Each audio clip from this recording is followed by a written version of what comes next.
السلام علیکم رحمۃ اللہ وبرکاتہ۔ الحمد للہ رب العالمین والعاقبۃ للمتقین والصلاة والسلام علی سید الانبیاء والمرسلین، اما بعد فاعوذ باللہ من الشیطان الرجیم، بسم اللہ الرحمن الرحیم۔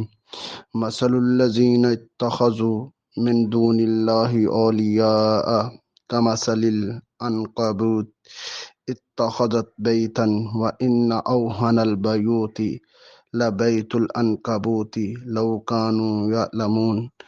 اللہ تبارک و تعالیٰ نے قرآن پاک میں ارشاد فرمایا ہے کہ ان لوگوں کی مثال ایسے ہے جو اللہ کے علاوہ غیر اللہ کو پکارتے ہیں، جیسے یہ مکڑی کی مثال ہے۔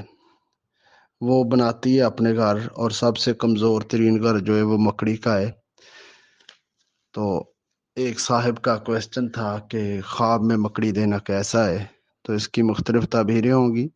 میں نے سورۃ عنکبوت کی آیت آپ کے سامنے رکھی، اور اس میں اللہ تعالیٰ نے جو غیر اللہ کو پکارتے ہیں، اللہ کو چھوڑ کر اوروں کے در پہ جاتے ہیں، ان کا اللہ نے ذکر فرمایا ہے۔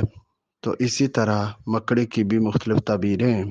جس طرح یہ کمزور ہے، یہ بری مثال ہے، اسی طرح اس کی تعبیر بھی کچھ اچھی نہیں ہے۔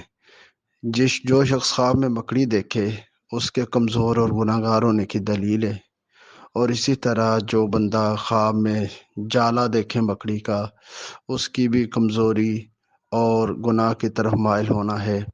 اور بعض علماء کہتے ہیں کہ خواب میں مکڑی دیکھنا یہ عورت کا بری ہونا دلیل ہے۔ اسی طرح اگر کوئی عورت خواب میں دیکھے مکڑی جالا، تو ہو سکتا ہے کہ اس کا شوہر برا ہو، مگر ان میں سے کوئی بھی کیفیت ہو سکتی ہے۔ لازمی نہیں ہے کہ جس نے مکڑی دیکھی ہے وہ گناہ گار ہی ہے، لازمی نہیں ہے کہ اس کی بیوی بد کردار ہوگی، مگر کوئی بھی کنڈیشن ہو سکتی ہے۔ اور جیسے میں اپنی اکثر ویڈیوز میں آپ کو بتاتا ہوں کہ خواب کی تین کیفیات ہوتی ہیں۔ دن میں جو واقعہ دیکھا وہ آ گیا، جو تحت شعور بات ہے وہ سامنے آ گئی، یا کوئی پرانا خیال تھا وہ ذہن میں آ گیا۔ بہرحال جو بھی کنڈیشن ہو، اللہ تعالیٰ جس نے یہ خواب دیکھا ہے اس کو اس کی بری تعبیر سے محفوظ رکھے، اور ہر برائی سے اللہ ہر مسلمان کو محفوظ رکھے۔ اللہ میرا اور آپ کا حامی و ناصر ہو۔ جزاک اللہ خیرہ۔